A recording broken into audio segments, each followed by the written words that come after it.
Hello, doctor. So we will start. We can't wait more, right? Okay. Today we are going to study about gynecology. So I choose the one of most high topic for AMC, endometriosis. Let's discuss endometriosis. Then we will do PCOS. If we have time, we will do adenomyosis as well. Okay. So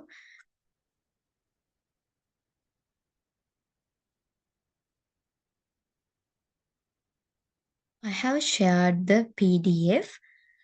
So you can download it from the group chat, okay? Our group chat. So what is endometriosis? So what does mean endometriosis? Endometriosis mean endometrial glands, endometrial stroma are we can found outside the uterus, like as example pelvis, ovaries, peritoneum, okay, like that. So that is the endometriosis. Endometriosis growing outside the endometrial tissues, growing outside the exact place as uterus. Okay. So that is the endometriosis. Here it's a chronic inflammatory gynecological condition caused by hormone dependent growth of endometrial like tissue outside the uterus. So deposit growth on peritoneum and the ovary and may be superficial or infiltrating. Those that invade myometrium are refers to the adenomyosis. So you should know the difference between endometriosis and adenomyosis. So in adenomyosis, this it also has the endometrial glands or stroma tissue, but it's within the myometrium. Okay, it's within the myometrium. In endometrium, it is outside the uterus. Okay, please remember these two. Okay, I think after endometriosis, we can discuss adenomyosis. I'll show a good picture.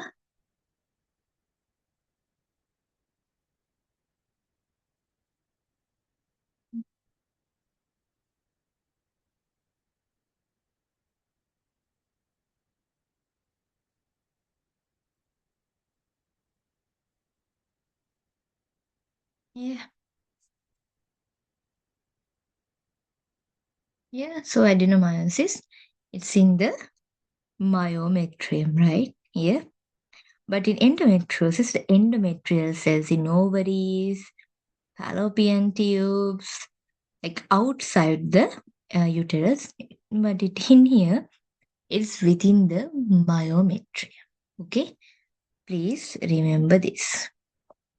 Now you can remember this image if you have like confusion. Okay, so what are the signs? What are the symptoms of endometriosis? Chronic pelvic pain, dysmenorrhea, dyspareunia. So dysmenorrhea means painful periods. Dyspareunia means painful intercourse. Dyschezia, that means difficulty in defecation. Dysuria, painful urination.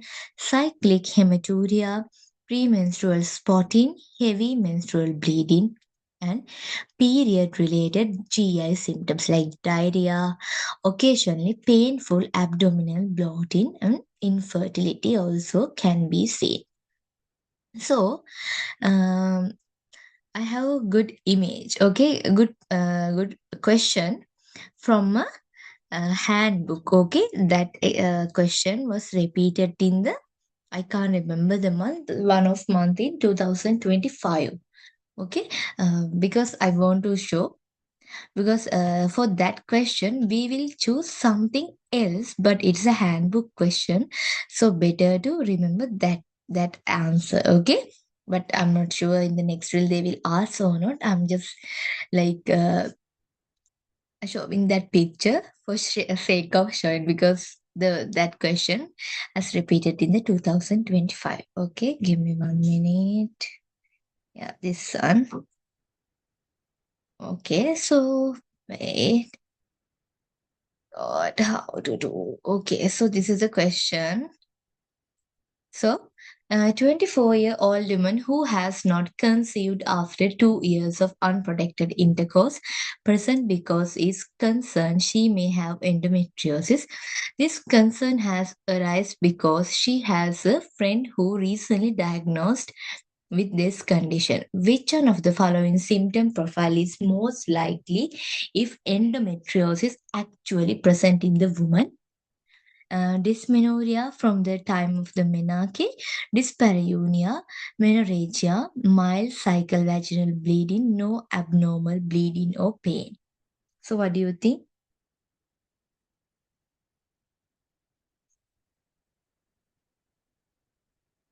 Type your answers in the chat. Dyspareunia. What about other doctors? What about other doctors?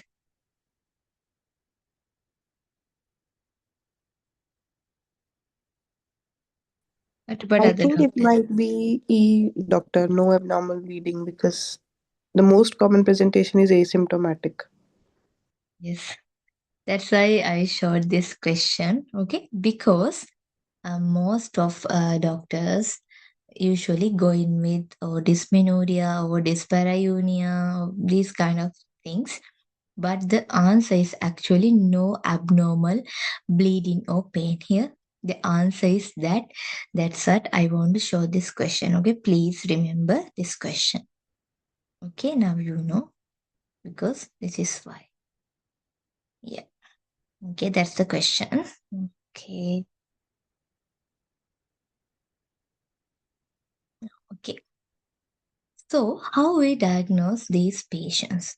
The diagnosis of endometriosis should be considered in I'll share that question in the group. Okay, so don't worry. Give me 1 minute. I'll do.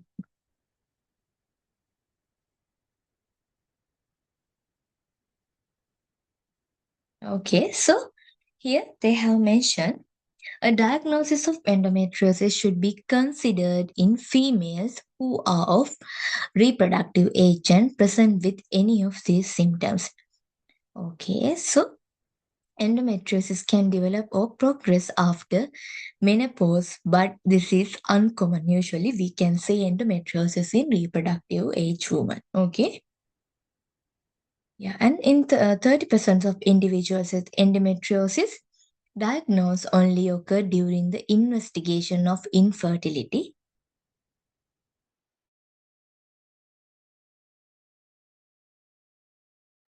Sorry for that. During the investigations of infertility. Earlier diagnosis is important to reduce the infertility and other complications. Okay, please remember these things. And atypical symptoms such as vague abdominal or urinary symptoms and acyclic pelvic pain make diagnosis challenging, particularly in adults. Okay, acyclic pelvic pain can be constant, intermittent, dull, throbbing, or sharp and can be exacerbated within physical activities. Okay, please remember that one as well.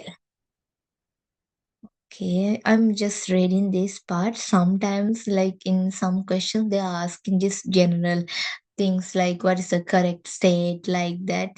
In that case, we should know these things because usually, like endometriosis is common in reproductive age, like that. Okay.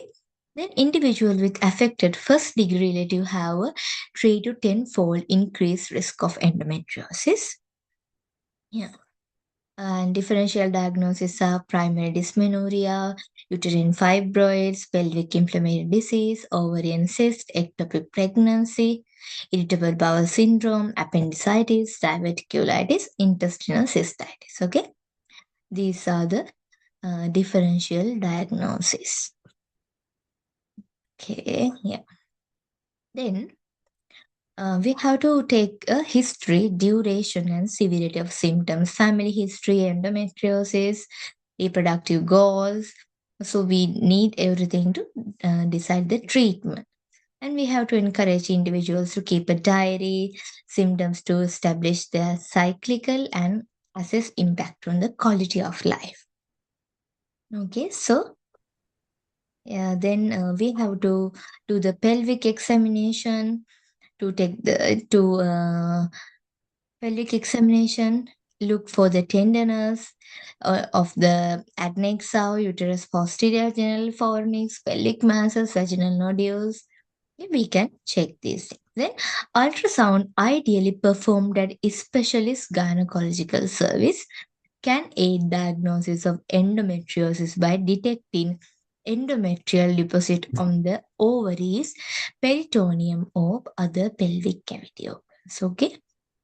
Yeah, it may be detected as ectopic pregnancy, ovarian torsion, fibroid, and ovarian cyst. Transvaginal scan is most accurate, but transabdominal scan is alternative is transvaginal ultrasound not available. So please remember the uh, to identify the endometriosis, that endometrial deposits in the outside the uterus. The best thing is transvaginal ultrasound scan. Okay, this is not possible. We can still go with transabdominal ultrasound as well.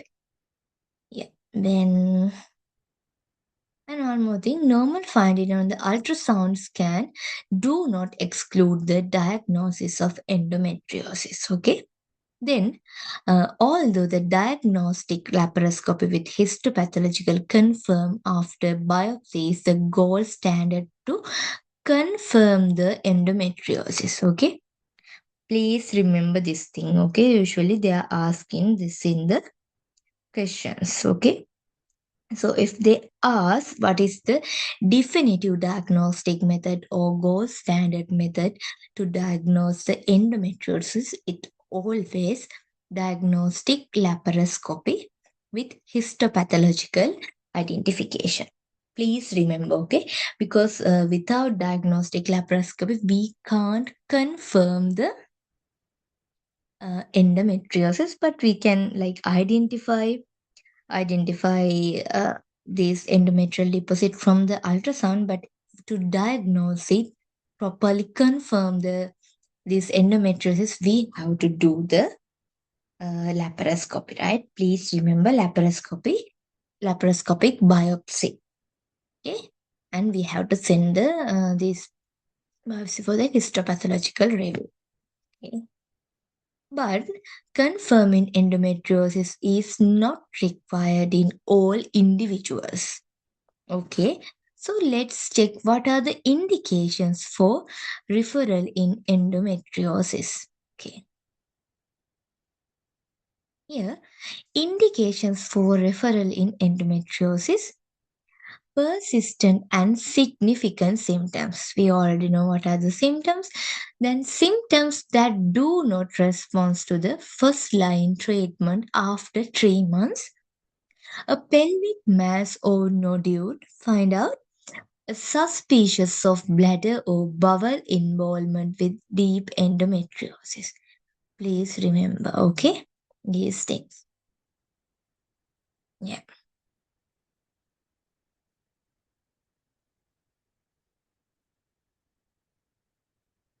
Rewind. These are the indications for referral you should know, okay? Then start the treatment once the presumed clinical diagnosis is made based on symptoms and examination finding with or without supportive ultrasound finding. So this is the algorithm we should follow. Okay, let's go one by one. Okay, first of all, signs and symptoms of endometriosis, we already know. Then encourage use of symptom diary, perform abdominal examination, then consider transvaginal or transabdominal ultrasound scan. We already discussed the same thing here. And after initial referral indications, these are the same thing we have discussed. Please remember these four indications. Okay, in some cases, they can ask, like given the scenario, and with then they find out there's a bladder or bowel involvement, or they are suspicious to having bladder or bowel involvement. In that case, if they ask what is the next step of management, you have to refer these patients. Okay, please remember you have to refer. So you should know these refer indication. So if the referral indication present, then refer to one or more specialists, gynecologist with laparoscopic expertise, endocrinologist, psychologist. So like one or two specialists we have to refer. Then, okay, we refer. Then after, second line specialist therapies include like I will explain this. Okay, if we are as a junior medical doctor, we can't prescribe GnRH hormone agonist. Okay, that should be a specialist that should prescribe, actually prescribed by a specialist. Okay, by these referring specialist. Okay, and aromatase inhibitors with concurrent ovulation suppression. I'll explain these things when we are discussing it. But please remember these two should prescribe by the specialist, okay? Because after referral only, we have to, not us actually, the specialist have to think about starting these two treatment criteria. Okay, one. If the patient doesn't have any referral indication, okay, no. In that case, we can start 3 months trial of analgesia with or without hormonal therapies. So please remember, the first thing is analgesia with or without hormonal therapies. Then consider need for management in neuropathic pain. And then after other referral indications, okay, after this trial, if there's insufficient relief of symptoms or intolerance to the first line therapy, in that case also, we have to refer these patients. After this 3 month trial, we have to refer these patients. If it is yes, these indications present, then again we have to follow the specialist pathway. If it is not, then we can review treatment at intervals depending on individual situations and be aware of potential complex support need. So it's easy, right? It's not hard. You should remember this flow chart. Okay, yeah, this is the flow chart. So who can summarize this? Who can summarize this? Just simply. Doctor, I'll do. Yeah, yeah, no problem, doctor. Really. Um, so the usual presentation is asymptomatic, but there might be other problems like dysmenorrhea, dyspareunia, dyschezia, dysuria, and she might be infertile. So usually the diagnosis is made on clinical basis, but first diagnosis can be transvaginal ultrasound. If not available, transabdominal ultrasound will also do. The gold standard for definitive diagnosis will be laparoscopic diagnosis, and we have to refer if these indications are present, like bowel bladder involvement, or there is some persistent symptoms, or she might be, if she wants to, if she's seeking fertility, or if she has a mass or nodule. If none of these are available, we can go with the analgesics. Yeah, that's it. Yeah, doctor, thank you so much. Yeah, that's simply. Yeah, thank you. So let's check what are these treatments. Okay, here, what are the analgesia that we can use in here?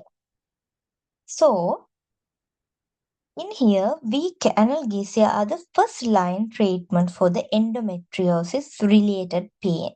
They may be used, especially we are starting 3 months trial of analgesia for who doesn't have that indication for special referral. Here, if the patient doesn't have these indications, then we can start 3 months trial of analgesia. Okay. Yeah. Here. So, uh, they may be used alone or together with hormonal therapies. A 3 months of trial of NSAID or paracetamol or a combination of both is recommended. Either NSAIDs alone or paracetamol alone, or we can give paracetamol and NSAID as a combination therapy. Okay, so that's the 3 month of trial.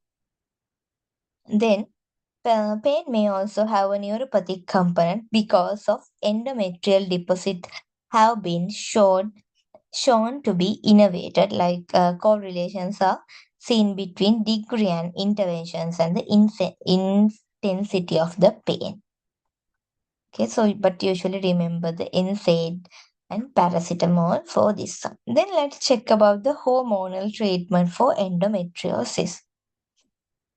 So, please in the chat.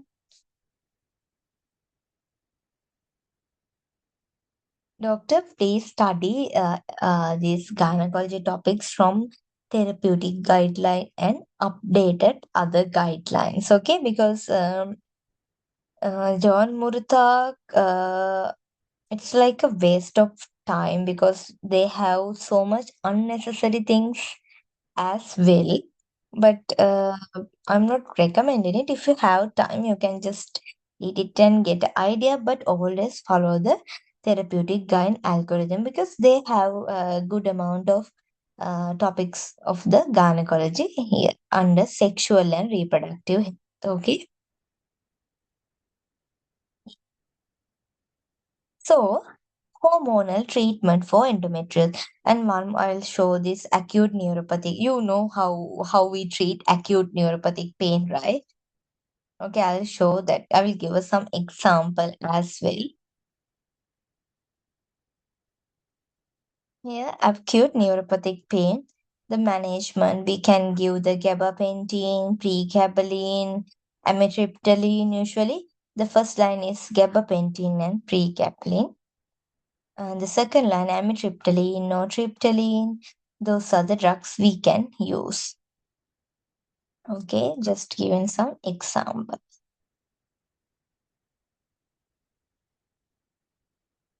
Then, hormonal treatment for endometriosis here. Hormonal treatment can be started after 3 months trial of analgesia or at diagnosis. We know we can start this hormonal therapy with this analgesic 3 months trial, or then after or at the diagnosis. Here also they have mentioned 3 months of trial of analgesia with or without hormonal. We can start this hormonal therapy in like with this analgesia, or after 3 months of analgesia we can start this hormonal therapy depending on the degree of the bleeding and pain. Analgesia and hormonal treatment can be used together. So treatment include combined oral contraceptive and the and the contraceptive vaginal rings, progesterone only pills, um, and here the no single option is known to be more effective. Please remember this one, okay? Here they have mentioned no single option is known to be more effective in endometriosis. Consider adverse effect and the patient acceptability. Then we have to review response of hormonal treatment after 3 months to assess adequacy of the symptom relief and need for referral. Okay. Here, if the insufficient relief of symptoms or intolerance of first line therapies, then again we have to refer, again we have to go in this path. That's how they are mentioning it. Okay, very simple.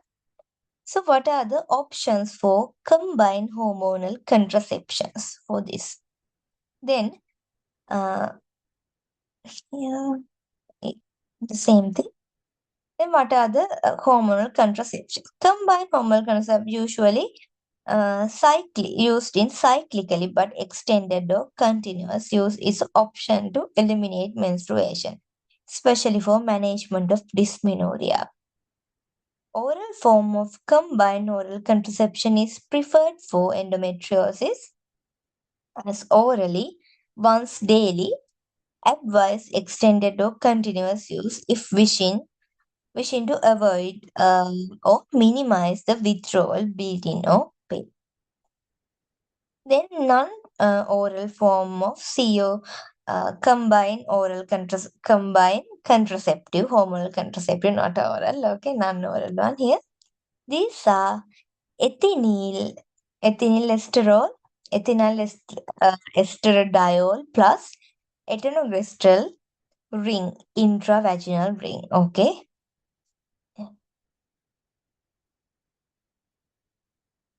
Gynotopics PDF from therapy doctor. There's a huge, like, actually, I can't download everything, but when we are doing, I can send it because it takes so much time to download. But I'll try to do because the therapeutic guideline is huge, right? Yeah, okay, but I'll try to do send like most important topics. Like,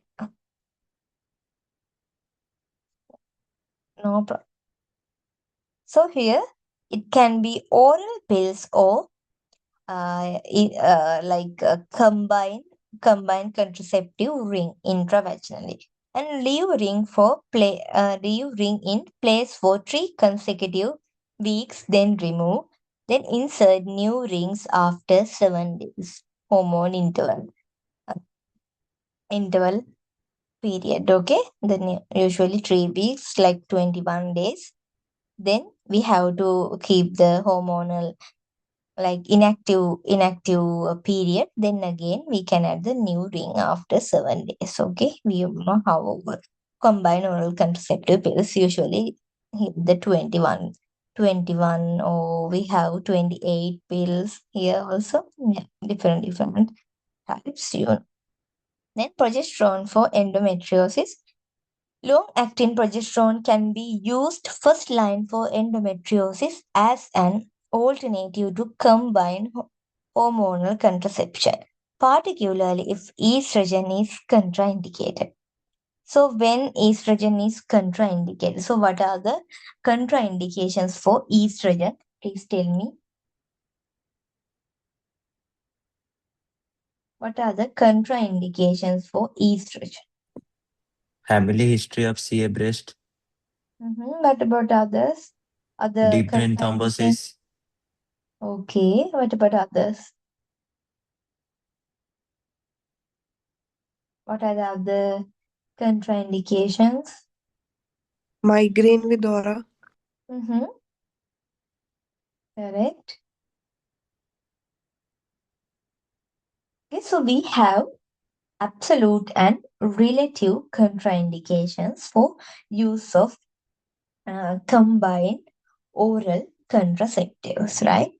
So, absolute one, you should remember, okay, patient is equal or more than 35 years and smoking more than 15 cigarettes per day. It's a very high absolute contraindications for yeah, using oral combined contraceptive, and history of thromboembolic diseases like thrombophilia, then cerebrovascular diseases, ischemic heart diseases, uncontrolled hypertension, complicated valvular heart disease, cardiomyopathy, migraine with aura, malignancy of breast and genital tract, severely impaired liver function, hepatocellular adenomas or tumors, major surgery with prolonged immobilization, and positive antiphospholipid antibodies. Okay, please remember these. Yeah. Then what are the relative? Relative one, BMI more than Can you 35. please show the screen where all this is written? Yeah, I will send a picture, doctor. Okay, I'll Okay, send a okay, ma'am. picture. Yeah. Okay. Because I don't have like a proper one. I just have added in my note. It has highlighted and everything. That's what I haven't shared it. Okay, but I can share. It's not like very good. I have added this because you should remember these things. Send it in the group. Don't mind, I have highlighted and it's not good. Okay, I have shared it.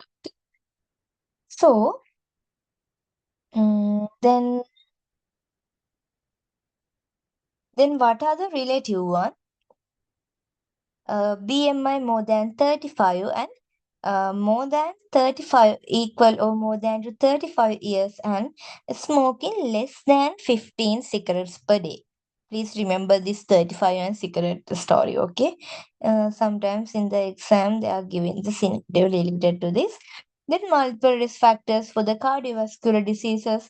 First degree relative who had a VTE less than 45 years, undiagnosed abnormal vaginal bleeding, past history of migraine with aura, none for 5 years. Okay, more like a patient is had a past history of migraine with aura, but before 5 years ago. Okay, then gallbladder diseases and controlled hypertension. Those are absolute. Those are relative contraindications. Absolute one you should remember. Okay, mainly absolute. At least remember the absolute contraindications. So the next one is next one here the progesterone we are using when estrogen is contraindicated. They offer effective symptoms management and contraception and require less use involvement.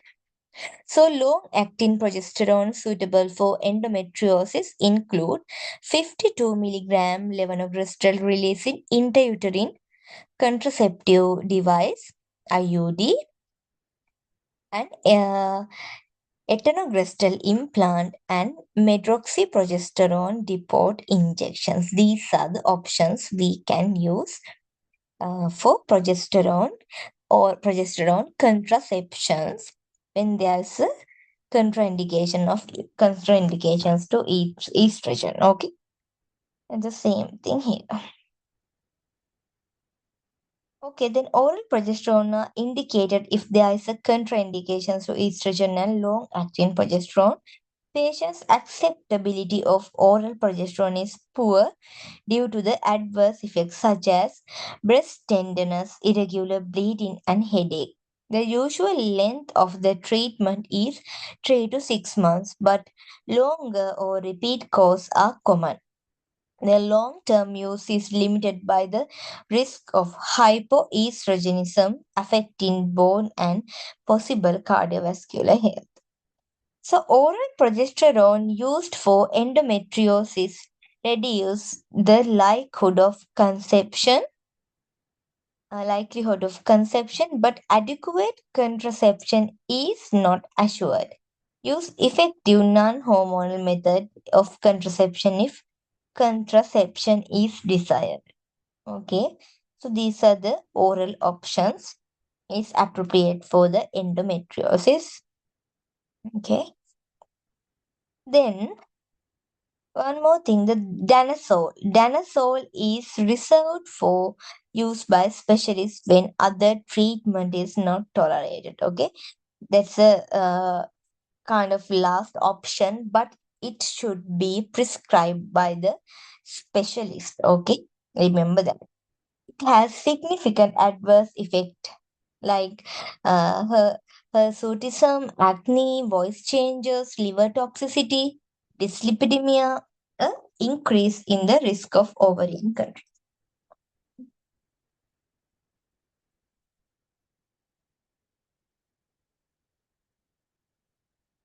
So, the next one is GnRH agonist for endometriosis. Who should prescribe these? Who should prescribe these drugs? Specialist advice. Yeah, usually specialist doctors, right? And what is danazole? Which kind of drug is that?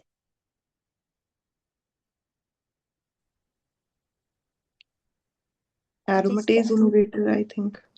It's synthetic steroid hormone. Okay, synthetic steroid.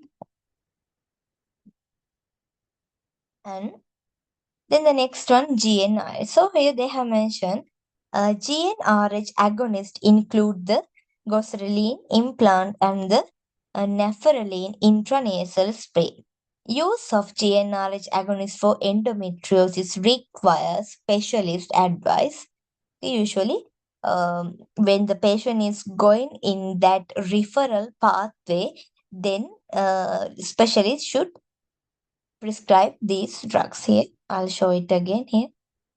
The patient is having these indications, then we should refer this patient for the specialist. Then specialist should prescribe GnRH agonist. Okay. So, yeah.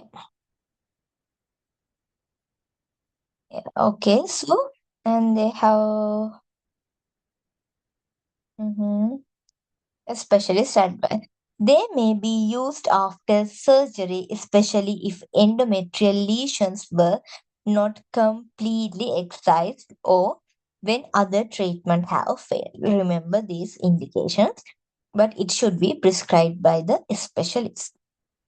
Then contraception must be used concurrently during the treatment with GnRH agonist. GnRH agonist may cause the hypoestrogenic effect like hot flushes, vaginal dryness, decreased bone mineral density, which limit their duration used to 6 months. So the duration is up to 6 months. And estrogen and progesterone replacement with the dose typically used for combined menopausal hormonal therapy, the normal use, not normal one, the dose for the like combination combined menopausal hormonal therapy. Do you know menopausal hormonal therapy, postmenopausal therapy? They are talking about this one because those patient is having hot flushes, vaginal dryness. In that case, we have to do the hormonal replacement therapy in those postmenopausal people, we women. We will discuss about that in another session. Okay, we have a good RSCGP chart for that. If the patient is having uterus or not, if patient is having uterus, then what is the time period we should start the cyclic progesterone or like this is something different. Okay, for the postmenopausal hormonal replacement therapy. Then here, but in this case, if we are giving GnRH agonist, we have to give GnRH agonist and patient presented with hot flushes, vaginal dryness, and these symptoms. In that case, we have to prescribe these menopausal hormonal therapy to reduce this adverse effect, allowing GnRH agonist to use for up to 2 years. So in that case, to reduce adverse effect, we have to give combined menopausal hormonal therapy. Okay. Use GnRH agonist in caution in young people, particularly adolescents, because GnRH agonist may limit the peak bone mass. Yeah, these are the two drugs we can use in there. An intranasal decongestant should not be used for at least 30 minutes after neferelin, as they may reduce the absorption. So then the next one, laparoscopy for endometriosis. So laparoscopy is the is the diagnostic one, laparoscopic with the biopsy. This is how we confirm the endometriosis. Okay, here initial laparoscopy is sometimes required to make the definitive diagnosis of the endometriosis. So we discuss about the indications for referral in endometriosis. In other cases, management is based on presumed clinical diagnosis. Ideally, laparoscopy should be performed by the gynecologist who is an expert in these endometrial surgeries. What is in the chat? Yeah, this one, doctor. This is the post-hormonal therapy for the hormonal therapy for the post-menopausal woman. This is something else. I'll explain it later, okay, when we will discussing about the post-menopause. Then here, some deposit may be excised or ablation during the initial diagnostic laparoscopy, and subsequent treatment should favor medical management rather than laparoscopy. Like laparoscopy is like last option, and if there's indications present, let me think about the laparoscopy. Otherwise, always we should go in with this medical management pathway. Okay, then um why we are usually going with medical management pathway to avoid the scarring from the repeated procedure, especially if the individual wants to conceive. So further excision or ablation are indication to treat infertility, recurrent endometriosis, complications of endometriosis like adhesions and deep endometriosis involved in the bowel, bladder or ureter. Then laparoscopic hysterectomy for endometriosis. Hysterectomy is considered if there is a evidence of adenomyosis on ultrasound. We know what is adenomyosis, endometrial like tissues in the myometrium. Or if heavy menstrual bleeding has not response to the previous therapies. Hysterectomy with bilateral salpingo oophorectomy is beneficial in managing symptoms of endometriosis, but it performed in premenopausal individuals. Subsequent menopausal hormonal therapy is required to protect the other aspect of the health, like cardiovascular and bone health. Health. Please remember, hysterectomy is the definitive treatment. Okay, but usually we are going with the first we going with the medical management, right? And if there's a indication, so infertility or this like complications of endometriosis, then we think about the diagnostic laparoscopy and the hysterectomy. Okay, then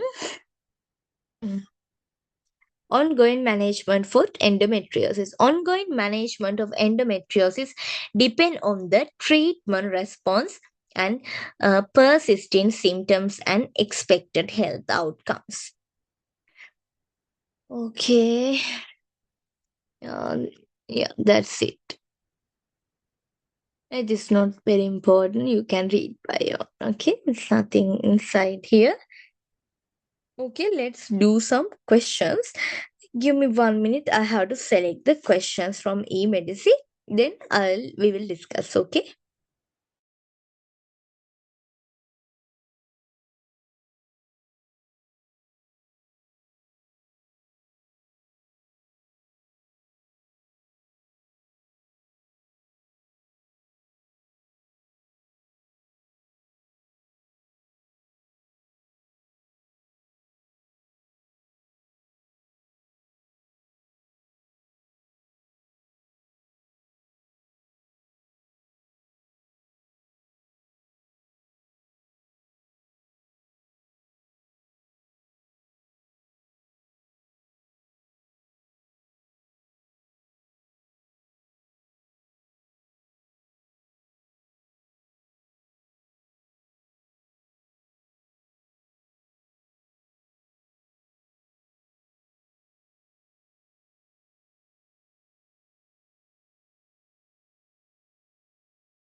Hello, doctors. Okay, let's do some questions. Dr. Sithara, did you solve all the questions? No, doctor. I only did 1,800 questions only. Okay. I don't know anyone who complete all the emergency questions. I actually don't know anyone. Doctor, in one last November session with Dr. Aru, one doctor was there. He completed Okay. all the eMedici questions 2 times. Oh my God, really? Wow. Yeah, so I was very, I panicked a lot because I thought, oh my God, how am I supposed to complete it even once? People are doing it 2 times. Yeah, I think that's actually good if you can, but it's not like actually necessary to complete everything. The best thing is if you can do the important topics and your weak part and the things and the topics that you don't have a proper idea or not, or we can't when we can't find any other guidelines. In that case, actually it's better. But if you are doing exam, the practicing questions are very important, because the only the theory is not enough to pass this exam. You should know how we should apply this concept in questions, right? So in that case we have to practice, but it's up to you. Actually, I did only can show you here. I only did 1,800 some questions. Okay, that's it. Yeah. Okay, where we were. Sorry, not this one. Where's my questions? Oh my God, it's again new. Where's my history? Something happened, I don't know.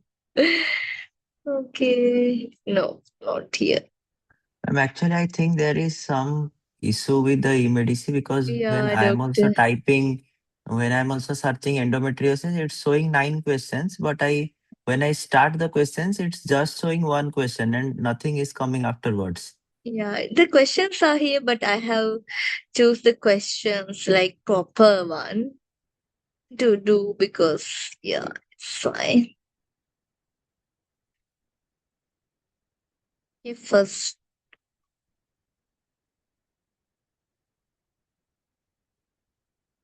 okay, let's start from this question. A 2080, actually, emails is also not a user friendly like what therapeutic guideline. Actually, AMC is not user friendly, doctors. Yeah, that's the problem. Okay. Yeah. So let's do this question. A 28-year-old woman present to the gynecologist with 2-year history of cyclic chronic pelvic pain and dysmenorrhea. She no past medical history and take no regular medications. On examination, her vital signs are within normal limits, and her abdominal and pelvic examination are unremarkable. Gynecologist arranged diagnostic laparoscopy which revealed 4 centimeter dark colored left ovarian cyst containing all blood when drained. Which one of the following is most likely cause of this type of ovarian cyst?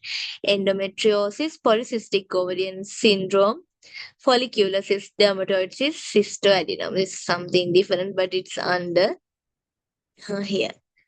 Okay, yeah. Okay, you are all going with endometriosis. Let's check the answer. Yeah, you are correct. Okay. This patient is has an endometrioma, also known as chocolate cyst, which is characteristic of endometriosis. Okay. Please remember this one. This is something else that I told you. The chocolate cyst. Okay. Characteristic of endometriosis. The cyst, I'll show you the chocolate cyst.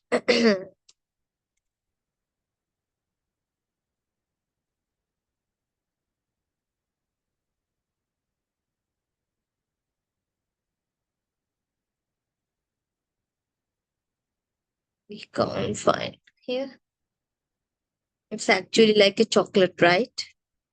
Yeah, this is the chocolate cyst. Okay. So here,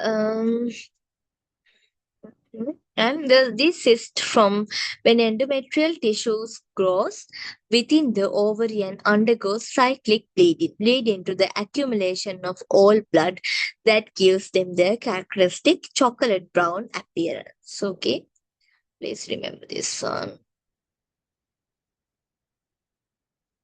Okay, let's do this one. A 28-year-old woman present to the general practice clinic with 6-month history of persistent pelvic pain. The pain is especially severe during her menstrual period, and she sometimes has to take time off work.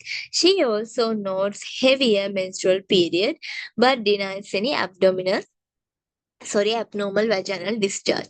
She was seen at clinic 3 months ago and started on the combined oral contraceptive pills after transvaginal ultrasound did not detect any abnormalities. Despite starting the COCP, she reports ongoing pelvic pain symptoms. She has no significant medical history and does not take a regular medication. On examination, she appears well with vital signs within normal limits. Abdominal and pelvic examinations are unremarkable. Which one of the following is most appropriate next step in management? Laparoscopy and biopsy, endometrial biopsy, MRI, COCP, refer to fertility specialist. What do you think? Okay, let's check your answer. You know, right? The persistence of symptoms despite the treatment. So we have to do the laparoscopy and biopsy. This woman presented with symptoms highly suggestive endometriosis, cyclic pain that is severe during menstruation, menorrhagia, and normal examination and imaging findings. Current Australian guideline recommended offering first-line hormonal treatment for suspected. Okay. For the suspected endometriosis without recurrent histology confirmation. However, when first-line hormonal treatment fails after 3 months, laparoscopy should be considered for definitive diagnosis and potential therapeutic intervention. Okay. Yeah. You all know the theory, right?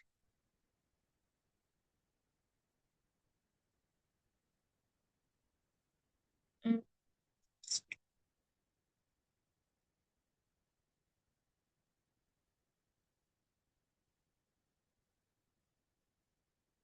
What, doctor? What is in the question? Most appropriate next management, next step, right? This is an indication for laparoscopy and biopsy, right, doctor? Yeah, the most appropriate next mean the next best step.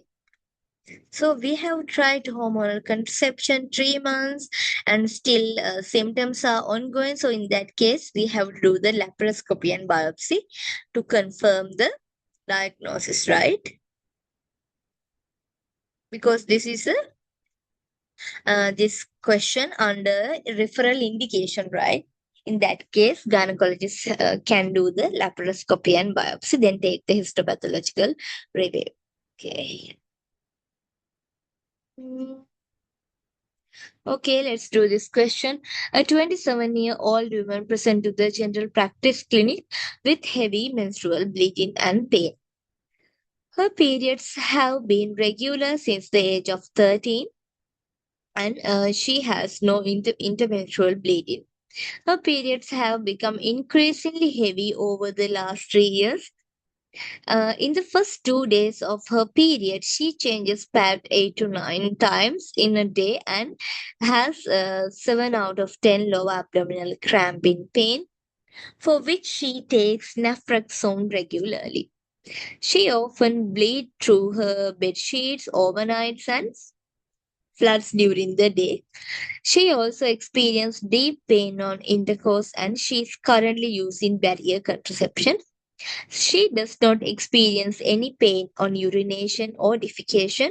She is keen to avoid surgery if possible. On examination, she appears well with vital signs than normal limit by manual. Examination appears normal. A transvaginal pelvic ultrasound performed and is normal. Which one of the following most appropriate next step in management? What do you think?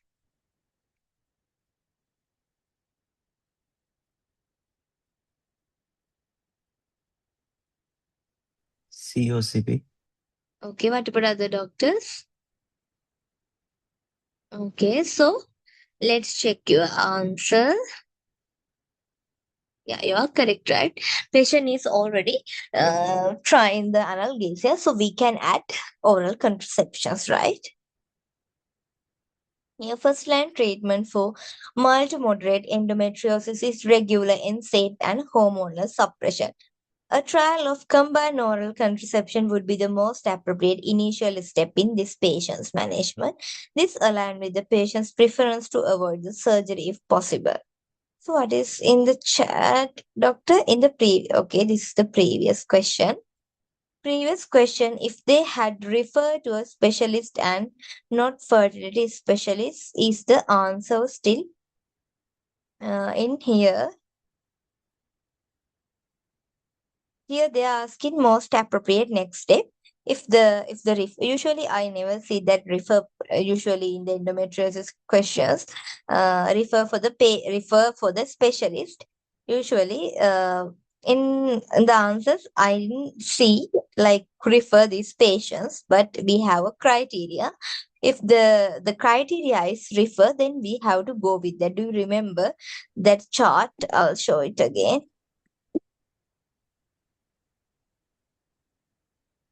Here, initial persistent and significant symptoms, pelvic mass or nodule, bladder, bowel, or ureteric involvement, or person is seeking fertility. In those cases, if they are given the answer it's as like refer for the specialist, then we should go with that. But usually I didn't see like in the endometriosis cases like answer is as a refer. But who knows, right? In the 2025 we have to we have to very thorough about the theory, right? Actually, if you know the like algorithm better, then you don't have to worry. If the answer is refer in that question, you must go with that because doing the laparoscopy, it's not our duty. Here also they have mentioned. I'll show it again. Here, a laparoscopy should be performed by a gyne. Doctor, can you please mute your? Okay, I'll mute. Here also they have mentioned laparoscopy should be performed by a gynecologist who is an expert in endometriosis surgery.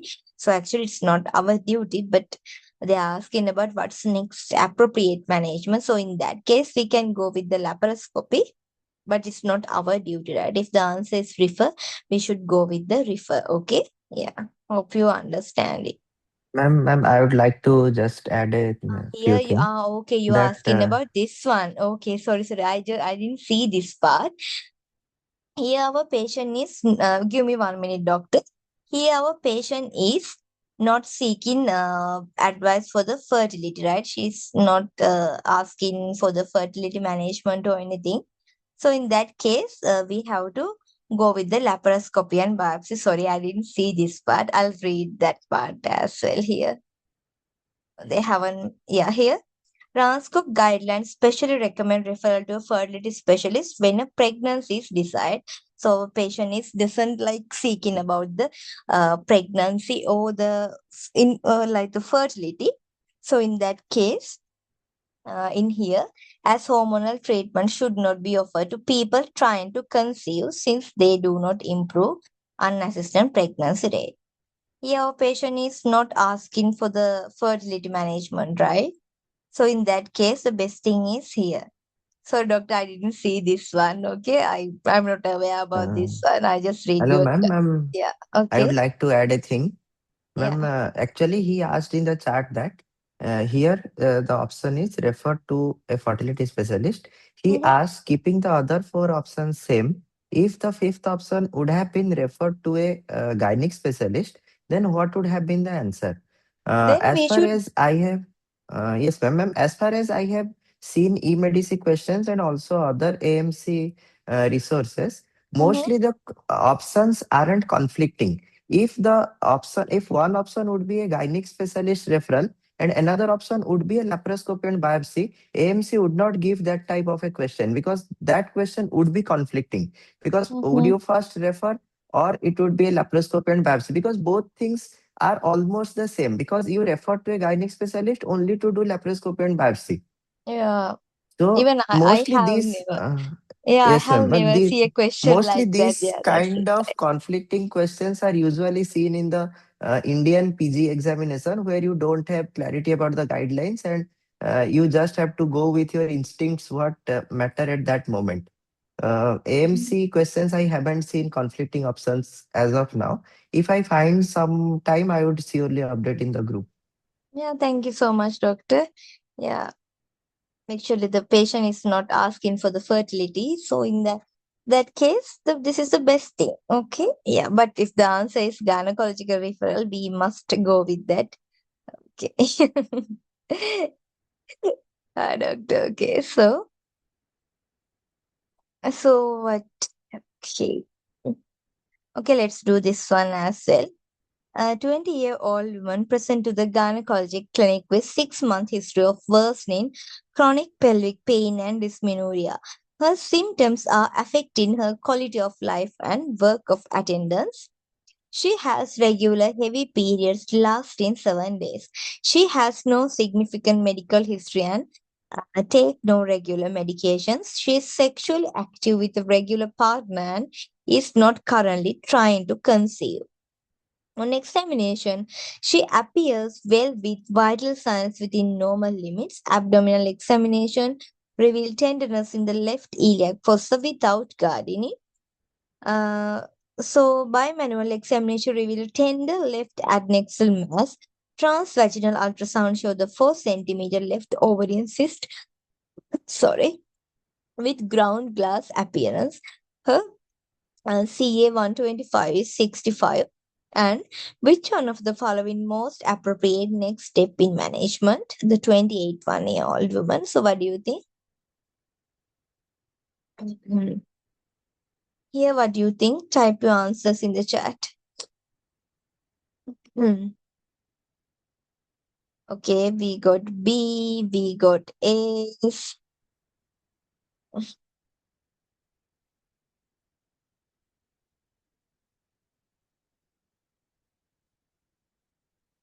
Okay, let's check your answer. So much doctors going with A. Let's check. Okay. So the patient present with chronic pelvic pain, dysmenorrhea, and ovarian cyst with ultrasound features suggestive of endometriosis. The elevated CA 125 support but does not confirm the diagnosis of endometriosis. Given the presence of sizable endometrioma and significant symptoms, surgical management is appropriate. So, in this case, we have a 4 centimeter ovarian cyst with ground glass appearance, right? In laparoscopic cystectomy, we have to remove this cyst is the most appropriate management. This is a like another type of, not the type, like another criteria under the endometriosis. Okay, that's why I want to discuss these questions. So laparoscopic cystectomy is the most appropriate management. Early surgical intervention can prevent the disease progression, preserve ovarian tissues, and provide definitive diagnosis through the histology. Surgery also allows the assessment of the extended endometriosis and treatment of other endometrial deposits. So, let's check why not analgesia. Along is inadequate given in severity of symptoms affecting the quality of life of the presence of endometrioma. Okay, please remember about the endometrioma. This approach may allow the progression of the disease. This patient is not like presenting with a typical presentation of endometriosis. Here we have a endometrioma. So in that case, the early surgical management of endometriomas is recommended to prevent the disease progressing and preserve infertility. And ground glass appearance on transvaginal ultrasound is characteristic of the endometrium. Please remember this one. Ground glass appearance in transvaginal ultrasound. That's a endometrioma characteristic. Okay. CE125 may be elevated in endometriosis but has limited diagnostic value. Okay.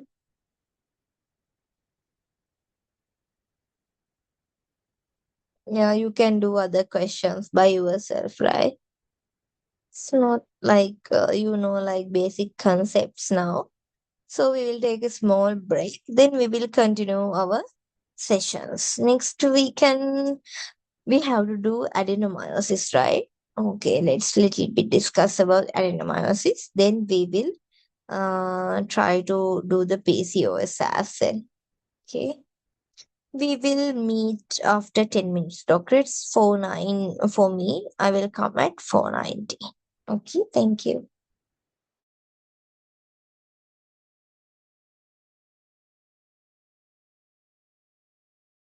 Okay, let's. So the thing for the adenomyosis, actually we don't have a proper guideline like endometriosis, but the treatment and everything like almost the same, doctors. But I found out in the hospital in Australia, they have a guideline. Let's go through it and do emergency questions. Okay. Emergency also we don't have much question, but it's fine. Let's do one those two questions. So here, Epworth Hospital is an Australian hospital. Okay, we don't have a proper guideline even in Ranskog also. So we all know what is adenomyosis. What is adenomyosis? What is adenomyosis? I already explained. Endometrial. Mm, Yeah, tell doctor. endometrium that covers the myometrium part, we Yeah, can say. and yeah, in adenomyosis, that the endometrial tissues we can find in the myometrium. Okay, those are we call it adenomyosis, but not outside the uterus. Okay, because it is outside the uterus, we call it endometriosis. The symptoms and everything are same, and diagnosis also the same. And here also diagnosis same, and laparoscopy is the uh, keyhole of the diagnosis because it's a diagnostic one. The same thing, doctors, and the treatment and management also. We have to use the hormonal therapy. Common types are progesterone and combined oral contraceptive. The same thing. Other therapies, GnRH, aromatase inhibitors, the same thing. Hysterectomy is the like last option, definitive treatment, right? So the same thing, and pain management we can give the NSAID, right? So and the paracetamol, the same thing, doctor. So let's do this question, and we will go to the uh, PCOS. So 45-year-old woman present to the gynecological clinic with 2-year history of progressive worsening heavy menstrual bleeding and severe dysmenorrhea. She reports change in pads every hour during the heaviest days of her period and pass in large clots. She has no intermenstrual or postcoital bleeding. She has 2 children born by vaginal deliveries and no significant medical history. Her GP placed Mirena IUD, however, this has not improved her symptoms of bleeding. On examination, she appears well but tired. Her vital signs are within normal limits. Abdominal examination revealed tender, boggy uterus, palpable at the umbilicus. Then investigation showed that hemoglobin 95, MCV 75, ferritin 8. Transvaginal ultrasound shows the globular uterus with heterogeneous myometrial echo texture and poor definition of the endometrial myometrial junction. She undergoes total laparoscopic hysterectomy. Histological examination reveals the uterus. Examination of the uterus reveal endometrial glands and stroma in the myometrium. So, which one is mostly diagnosis? Leiomyoma, adenomyosis, endometriosis, endometrial hyperplasia, endometrial carcinoma. What do you think? We all know what is it, right? Yeah. Yeah, it's adenomyosis. So in adenomyosis, I want you to remember, okay, when the uterus exam done, the boggy tender uterus enlarged, boggy tender uterus. This is one of key points in here. Yeah, is that.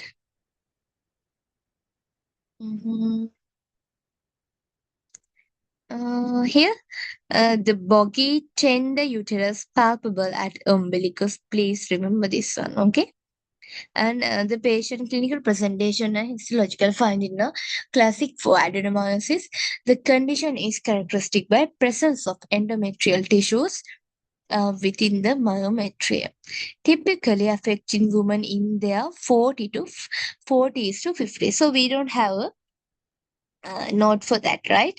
So in that case, you can make your own note from this, like who are the most affected age, 40 to 50, and the symptoms and everything and you can at the uterus examination we can feel the enlarged boggy in the uterus like that. Okay, that's why I'm telling, if you can't any note or anything for some topics, you can do e-medicine and make your own notes, right? And here, ultrasound finding of globular uterus. Please remember this part, globular uterus in ultrasound. And we can palpate umbilicus area as a tender, boggy uterus, right? Yeah, those are the things. Then what are others? Yeah, definitive diagnosis require histological examination from the laparoscopy, same as endometriosis, right? Okay, so how leiomyoma present?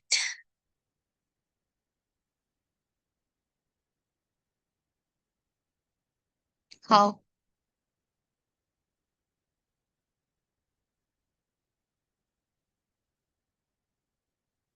How it's present? Abnormal uterine bleed, Hmm? mid-cycle, I think. No, menses. Yeah, these patients can present with menorrhagia. Menorrhagia is the most common one. Then dysmenorrhea and the urinary frequency, constipation, infertility. So those are the like kind of same for all. And here, why this is not leiomyoma, are discrete masses within the myometrium that would appear as well defined masses on ultrasound. While they can cause heavy menstrual bleeding, they would not show the endometrial tissues within the myometrium on histology. Okay, that's how we differentiate. Yeah, adenomyosis is a Also, ma'am, characteristic. in leiomyoma, there is a central blood vessel supplying which can also be picked up. Okay, yeah. Then next one here, the definitive diagnosis of adenomyosis require histological examination of the uterus. Okay, and heavy menstrual bleeding with the dysmenorrhea in women over 40 years should raise suspicious of adenomyosis. Okay, please remember this point. Okay, yeah. What is next question? Okay, okay. Let's do these other two questions for adenomyosis. Let's check. A 48-year woman is admitted to the hospital for elective total laparoscopic hysterectomy. The only medication is of adenomyosis and high body mass index of 41. She takes no regular medications. On examination, she appears well with vital signs within normal limit. Preoperative oxygen saturation 98. Induction anesthesia and endotracheal intubation are performed uneventfully, and she's moved to the standard Trellenberg position to facilitate the procedure. Shortly after the beginning of the surgery, her oxygen saturation drops to 92 despite inspired oxygen concentration of 100. Her endotracheal tube position is confirmed to be correct and there are normal breath sound bilaterally. Her other vital signs are all within normal limits. Which one of the following best explain this decrease in oxygen saturation? Good question. Bronchospasm, right mainstem bronchus intubation, increase oxygen consumption, decrease functional residual capacity, pneumothorax. What do you think? Decreased FRC. Okay, what about other doctors? It's fine, type your answers. It's okay to choose a wrong answer. You can just try it. What about other doctors?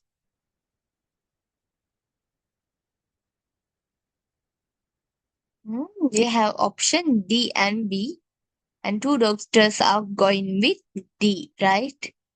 Okay, so we will give priority to most chosen answer. But let's check which answer is correct. Yeah, you are correct. This scenario demonstrates the common physiological changes that occur in the respiratory system during the general anesthesia.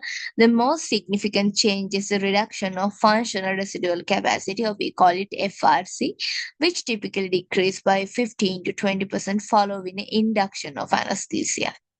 Yeah. Okay, so yeah, it's not like adenomyosis question, but it's a good point. You can add somewhere.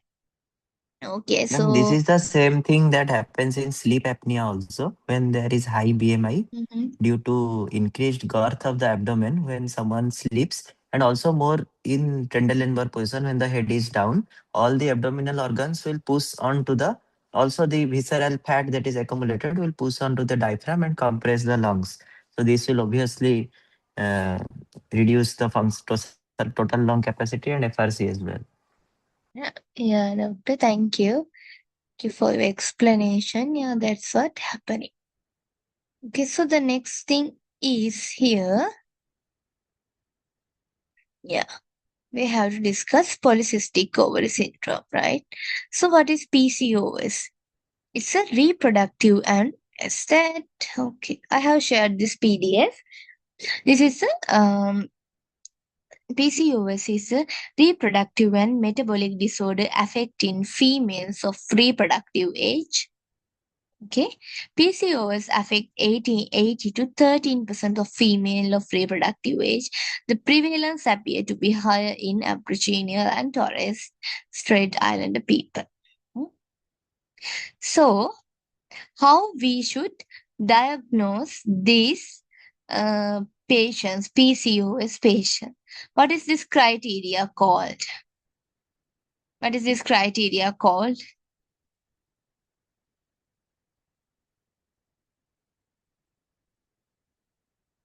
Yeah, we call the PCOS diagnostic criteria as a Rotterdam criteria, right? Yeah, Rotterdam criteria. So, a diagnosis is made if an adult meets two of the following diagnostic criteria. We have to confirm this diagnosis. We have to make the diagnosis by two out of these three. So, first one is menstrual disturbances, including secondary oligomenorrhea or amenorrhea, and clinical or biochemical hyperandrogenism. It can be a clinical symptoms, hirsutism, or acne. Those are the clinical symptoms, and biochemical increase the androgen, increase the testosterone level, like that. Okay, these are the biochemical. So, yeah, total serum testosterone concentration, free androgen index. So these are the laboratory investigations that we can think about it. And that we can consider in Rotterdam criteria. It's third.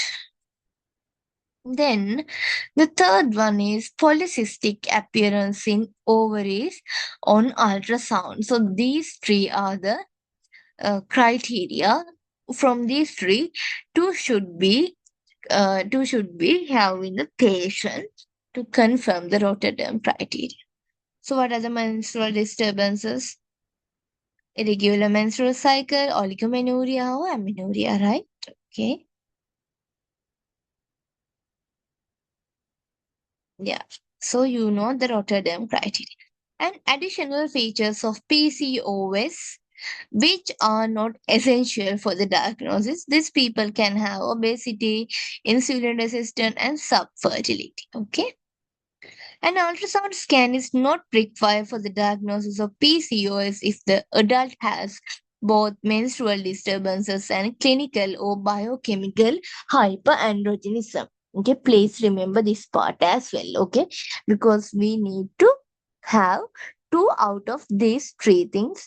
If the menstrual disturbances and hyperandrogenism find out, we can easily diagnose this. We don't need to do the ultrasound as a third criteria. Okay, yeah. Then and refer adults and with suspected PCOS for the specialist assessment because the interpretation and clinical features and ultrasound finding in adults is complex. Okay. Then approach to treating the polycystic ovarian syndrome. So, treatment of PCOS aim to address the symptoms and long-term health risk arising from the abnormal follicular development and ovarian hormone synthesis. So, while taking account of the individual's goals of treatment, symptoms and health risks of PCOS include irregular menstrual bleeding, lack of progesterone-induced endometrial shedding, that can lead to the proliferation of the endometrium and increase the risk of endometrial cancer and subfertility. Then hirsutism, acne, androgenic alopecia. So uh, these are the symptoms we can see. Then obesity, which affect the majority of the individual of PCOS, insulin resistant, exacerbation of hyperandrogenism increase the risk of type 2 diabetes and cardiovascular diseases. Yes. Poor mental health. Okay, we can see. Most aspect PCOS can be managed in general practice, but specialist referral is appropriate if diagnosis is uncertain. In adults. Doctor, give me one.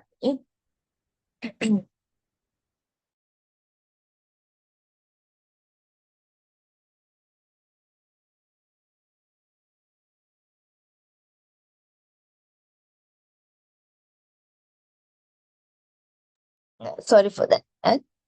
What when we should refer, specialist referral need if the diagnosis is uncertain, usually in adults, and because we have just read adults and PCOS is a complex situation, right? And her autism is not responding to the anti-androgen therapy after 6 to 12 months of seeking fertility treatment. Okay, then let's discuss one by one treatment. So, metformin for individual with PCOS.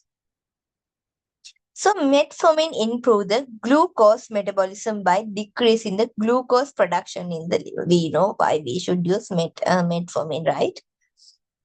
Here uh, and here the metformin has a special evidence of impact on the insulin resistance in PCOS syndrome is limited and it can be considered for individuals with PCOS who have high risk of developing type 2 diabetes, subfertility, and BMI more than 25. And so please remember these indications for metformin: high risk for developing type 2 diabetes, subfertility, and BMIs more than 25. If insufficient weight is lost after 6 months trial of lifestyle changes. Okay. Yeah. Okay, then these are the three indications. Then metformin also suppress the ovarian androgen production, which improve the frequency of ovulation in individual with PCOS. So metformin has suppression ovarian androgen production. So in the PCOS, one of most important feature is increase the androgen level, right? So metformin has the suppression effect of the androgen production, which improve the frequency of ovulation in individual with PCOS. Although it's not recommended for managing irregular bleeding, it can be used in managing subfertility. So metformin, how we use metformin: immediate release 500 milligram orally daily with evening meals as an initial dose. Then we can increase daily dose 500 every 1 to 2 weeks. Okay. Yeah.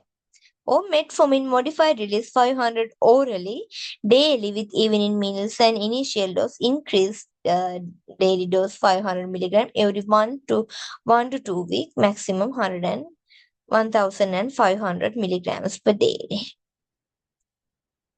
Okay. So most studies of the metformin PCOS immediate release metformin we are using, and GI effect of the immediate release metformin can be minimized by starting treatment in low doses. Remember these points, okay? And titrating gradually and taking with food.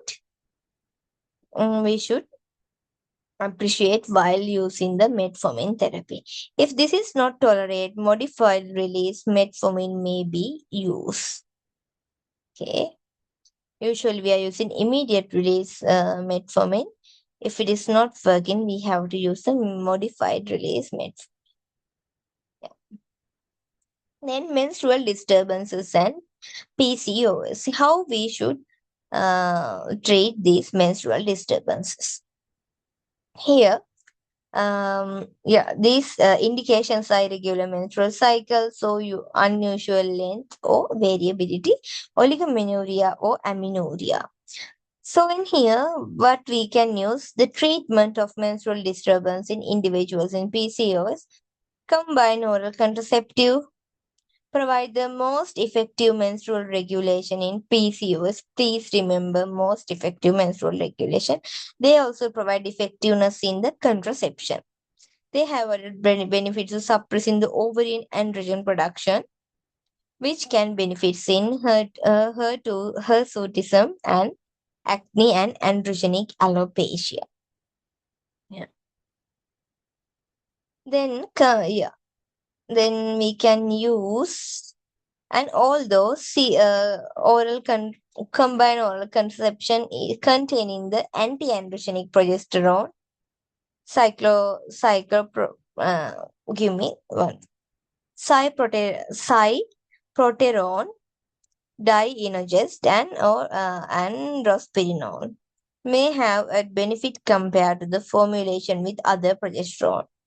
There are limited head-to-head comparison of the insufficiency of data recommending specialist formulation. So use lowest dose of estrogen that effectively control the menstrual cycle. So here you can use combined oral contraceptive orally once daily. Advise extended or continuous treatment to avoid, minimize, or withdrawal bleeding. If COC is contraindicated, we can use levonorgestrel IUD for this, okay? For PCOS, please remember, if there's a menstrual problem, first thing is combined oral contraception. If it's contraindication, we can give you the levonorgestrel IUD. Then an oral cyclic progesterone can be considered for individuals who have contraindication or preference to avoid combined oral contraception or levonorgestrel IUD. Oral cyclic progesterone include endometrial shedding and provide the endometrial protection. We all know the main function of the progesterone is protecting the endometrium, right? So in that case, we can add cyclic progesterone.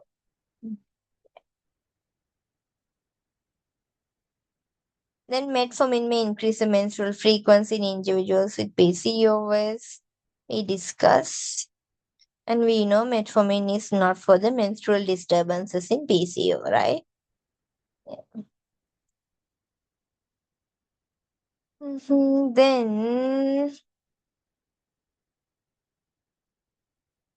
Then insulin resistant, impaired glucose tolerance, and type 2 diabetics in polycystic ovary syndrome. So, how we treat this case? Here, PCOS is often associated with insulin resistance. So, consequence of insulin resistance include exacerbation of ovarian androgen overproduction and suppression of sex hormone binding globulin. We know about SHBG, right? And leading to the increased bioavailability of the androgen. So, development of impaired glucose tolerance or type 2 diabetes that can increase the risk of several for risk, okay, increase the risk. An individual with PCOS at high risk of type 2, body mass index 25, we discussed this, impaired fasting serum glucose concentration, impaired glucose tolerance, a family history of diabetes, a history of gestational diabetes, hypertension, and high risk ethnicity, Africans, Aboriginal, and Southeast Asian. Okay, Southeast Asian. Yeah. And then screen all individuals with PCOS for abnormality of the glucose metabolism in 1 to 3 years. Please remember this one, okay?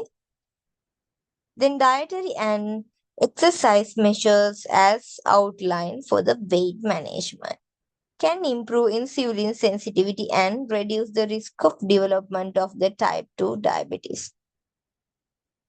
And here, yeah. Then cardiovascular risk in PCOS, we have to assess the cardiovascular risk and we have to start the management if we find out any hypoglyceridemia like that, okay?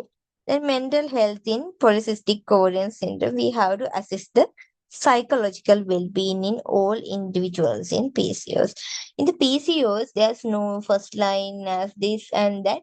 We have to treat the definitive. We have to treat the like definitive symptoms like that, okay, and the cause like that. Then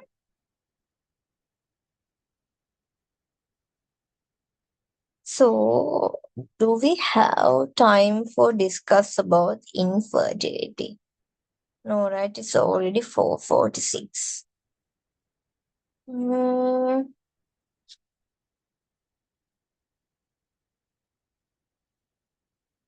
Yeah, we will do the infertility topic in another session because the infertility is a huge topic, doctor.